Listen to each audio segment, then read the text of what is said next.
Hello everyone. Welcome to the first lecture of electrochemistry. तो सबसे पहले देखते हैं कि इलेक्ट्रोकेमिस्ट्री का हमारे डे टू डे लाइफ में क्या इम्पैक्ट है। Okay, now starting with the first point, electrical energy on the move. देखिए, डे टू डे लाइफ में अगर आप बात करें, हम मोबाइल्स यूज़ करते हैं, ठीक है, लैपटॉप्स यूज़ करते हैं और डिफरेंट डिफरेंट पोर्टेबल चार्जर्स, ठीक है, जिनको आप चार्जर बैक पैक या पावर पैक भी बोलते हो। ओके, तो ये सारी की सारी जो इक्विपमेंट्स हैं आज हमारी डे टू डे लाइफ में बहुत ज़्यादा इंपॉर्टेंट है। बिना मोबाइल को चार्ज किए आप घर से बाहर नहीं निकलते। लैपटॉप की बैटरी, जब आप लैपटॉप खरीदते हैं तो बहुत इंपॉर्टेंट डिसीजन ये है कि उसका बैटरी बैकअप कितना है। आपके पास पोर्टेबल चार्जर है तभी आप एक लॉन्ग वेकेशन प्लान कर सकते हो कि अगर आप सडनली आपको बीच में कहीं चार्जिंग फैसिलिटी नहीं मिलती है तो आप क्या करेंगे, you have to use a portable charger. तो ऑन द मूव अगर हम देखें तो आज हमारी इलेक्ट्रिकल एनर्जी की जो कंजम्पशन है वो इतनी ज़्यादा बढ़ चुकी है। पोर्टेबल स्पीकर्स हम यूज़ करते हैं, Bluetooth speakers and all that, ठीक है। तो ये सभी के सभी क्यों पॉसिबल है? Because of the cells. आपकी सारी डिवाइसेस है, मोबाइल के अंदर एक बैटरी है, बैटरी का जो मोड ऑफ ऑपरेशन है, बैटरी कैसे बनती है, वो कैसे काम करती है, that is studied under electrochemistry. तो इलेक्ट्रोकेमिस्ट्री में ही हम बैटरीज को पढ़ते हैं, समझते हैं और नई इम्प्रूव्ड बैटरीज बनाते हैं, ठीक है। तो ये आपका जो सॉल्यूशन है इलेक्ट्रिकल एनर्जी का, ये इलेक्ट्रोकेमिस्ट्री को पढ़ने से ही मिलेगा। Second is electrolysis of water. तो आपने एक रिएक्शन कभी पढ़ा होगा जूनियर क्लासेस में, 2H2O gives you 2H2 plus O2, ठीक है। यहाँ पर क्या हम करते हैं, इलेक्ट्रिसिटी पास करते हैं। तो इलेक्ट्रिसिटी पास करके हम वाटर मॉलिक्यूल्स को H2 और O2 गैस में ब्रेक करते हैं। तो ये जो रिएक्शन है इलेक्ट्रोलाइसिस ऑफ वाटर, ये भी किससे स्टडी किया जाता है? इलेक्ट्रोकेमिस्ट्री में, क्योंकि आप इलेक्ट्रिसिटी पास कर रहे हो। और क्यों ये डिकम्पोज हुआ, क्या रीज़न है उसके लिए, ठीक है, या कितनी H2 और कितना O2 आपको मिलेगा अगर आप एक particular amount of current pass करते हैं, that is all solved under electrochemistry. तो इलेक्ट्रोलाइसिस ऑफ वाटर को पढ़ने के लिए आपको इलेक्ट्रोकेमिस्ट्री का नॉलेज होना चाहिए। थर्ड पॉइंट अगर हम देखें, lead storage batteries of your car. तो पुरानी जो कार्स हैं उनमें जो बैटरी होती थी that was called lead storage battery, जिसको आप टाइम टू टाइम चार्ज करवाते थे, ठीक है। तो इसमें इट रिक्वायर्ड चार्जिंग, कि जब भी आपकी कार या बाइक सर्विसिंग के लिए जा रही है तो बैटरी चार्ज करते थे। तो चार्जिंग के टाइम पे कई बार आपने देखा होगा कि उसमें H2SO4 ऐड करना पड़ता है, ठीक है, कंसनट्रेटेड H2SO4 ऐड करना पड़ता है, क्योंकि जैसे जैसे आपकी गाड़ी चलती है बैटरी आपकी वीक होती है। क्यों वीक होती है? Because of the depletion of H2SO4। H2SO4 consume होता जाता है। तो जो H2SO4 आपका डाइल्यूट हो चुका है उसको फिर से आपको ऐड करना पड़ता है कुछ, ठीक है। बट अब हम किन बैटरीज की बात करते हैं? अब हम बात करते हैं ग्रीन बैटरीज, जिनमें एसिड डालने की हमें ज़रूरत नहीं होती। ये काफ़ी लॉन्ग लाइफ बैटरीज होती हैं, 5-6 साल तक आपकी बैटरी बिना किसी रिप्लेसमेंट के या प्रॉब्लम के चलती है। तो जो लेटेस्ट कार्स हैं या लेटेस्ट बाइक्स हैं उनमें आपने देखा होगा कि टाटा ग्रीन नाम से बैटरीज जनरली आपको मिलेंगी, या ग्रीन बैटरीज, ठीक है। These are different from the lead storage battery जो पुरानी थी। तो बैटरीज का ऑपरेशन इलेक्ट्रोकेमिस्ट्री के अंदर ही हम पढ़ेंगे, और इस टॉपिक में, इसी चैप्टर में हम पढ़ेंगे कि जो बैटरीज हैं, ठीक है, लेड स्टोरेज बैटरी, वो कैसे काम करती हैं। Then if you talk about the pure water, तो प्योर वाटर एक इंसुलेटर है, but salt water it conducts. तो पानी में नमक डालने से ऐसा क्या हुआ कि वो इलेक्ट्रिसिटी कंडक्ट करता है, और जो कंडक्टेंस है, कंडक्टेंस को किस टर्म में हम मेजर करते हैं? अलग अलग आयंस को अगर हम पानी में डालेंगे तो उनकी कंडक्टेंस क्या सेम होगी? कि अगर आप NaCl को पानी में डालते हो तो जो पानी की कंडक्टेंस है, क्या CaCl2 डालने पे भी उतनी ही होगी? ठीक है।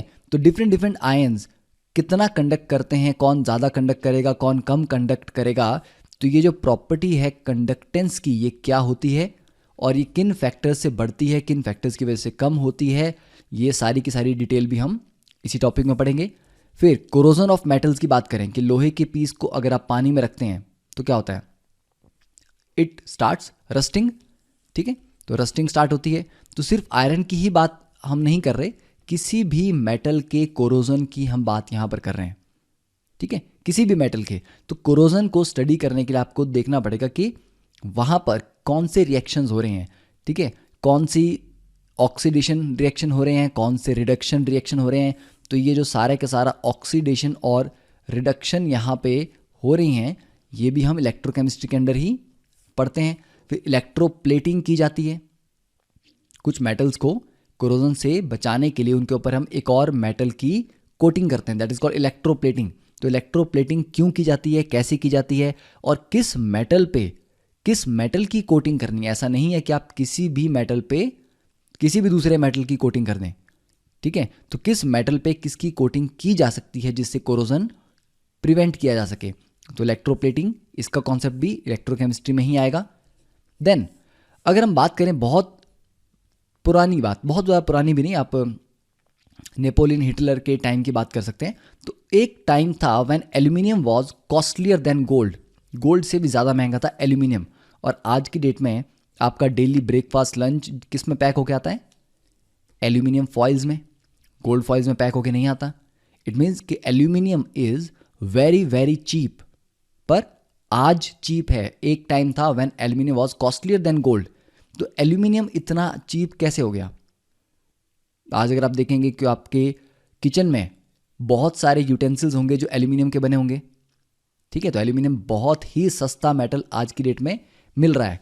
तो ये इतना चीप इसलिए हुआ क्योंकि कुछ प्रोसेसेस ऐसे डिस्कवर किए गए जिनसे एल्यूमिनियम को एक्सट्रैक्ट करना, ठीक है, जो एक्सट्रैक्शन थी एल्यूमिनियम की ही, of aluminium from its ore, ठीक है, इसका जो ओर होता है नेचर में, उससे एल्यूमिनियम को एक्सट्रैक्ट करना पहले बहुत डिफिकल्ट था।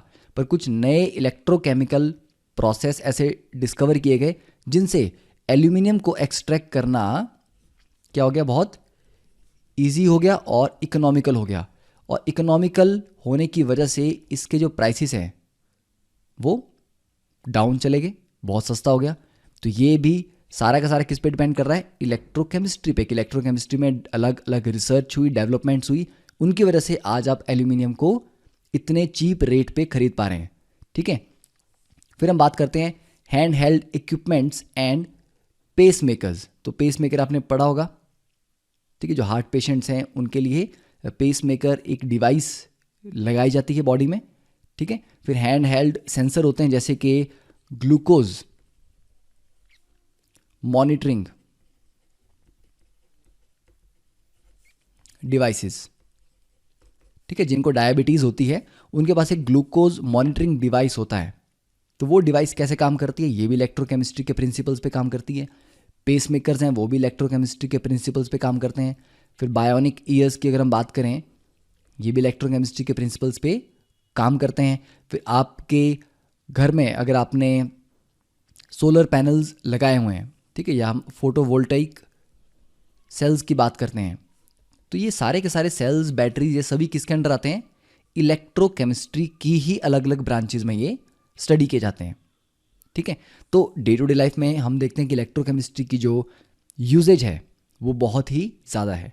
और अल्टीमेटली आने वाले टाइम में अगर हम इको फ्रेंडली टेक्नोलॉजीज़ की बात करें, तो जो इलेक्ट्रिकली एनर्जी जनरेट होती है, ठीक है, इलेक्ट्रोकेमिकली जो एनर्जी जनरेट होती है उसमें पॉल्यूशन बहुत कम होता है।